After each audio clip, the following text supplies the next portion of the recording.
Монгол Улсын ерөнхийлөгчийн 2020 оны 10 дугаар сарын 1-ний өдрийн 123 дугаар зарилгын дагуу боловсруулах худалдаа үйлчилгээ тээврийн салбарт олон жил үр бүтээлтэй ажилласан нэр бүхий 5 иргэнийг төрийн дэд одон медалаар шагналаа.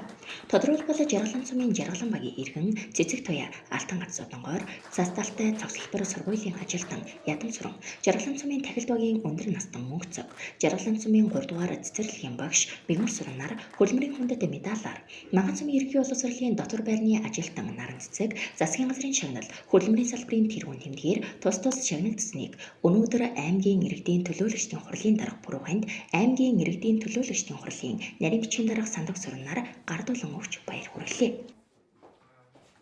За юуны өмнө сайхан Монгол орнд төрүүлсэн аав ээжтэй баярлалаа. Миний бие улс нийгэмд хуваараа 36 жил хөдөлмөр хийж өнөөдөр энэ өндөр шагналыг авсандаа их баярлж байна. Нийтийн хоолны салбарт сүүлийн 15 жил ажиллаж олон улсын тэмцээнд алт мөнгө хүрэлт медаль авч байсан. Мөн 19 онд Улаанбаатар хотноо болсон Чингис хаан тэмцээнд алт мөнгө хүрэлт медаль авч байсан. Миний хөдөлмөрийг үнэлж Алтан ганц содонгоор шагнуулсандаа төр засагтаа аав ээжтэй, ах дүүдээ, хамт олондоо, хандаа, үр хүүхдүүдтэй мөн Ховд хотынхоо ард түмэнд баярлж байна.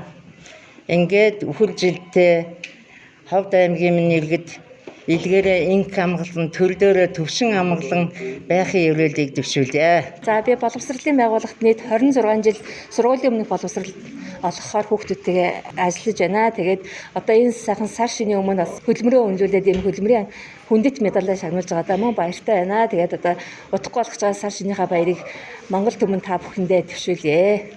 Төрийн байгууллагад ингээд олон жил ажиллаа. Ингээд 20 жил ажилласан. Тэгээд хөдөлмөрийн хүндэт медалаар одоо ингэрэ медалаас баяртай байна. Тэгээд нутгийнхаа ард олондоо одоо сар шиндээ сайхан шинэлээрээ байгууллагынхаа хамт олонд баярлалаа. Сар шиндээ сайхан шинжилээ гэж хэлмээр байна.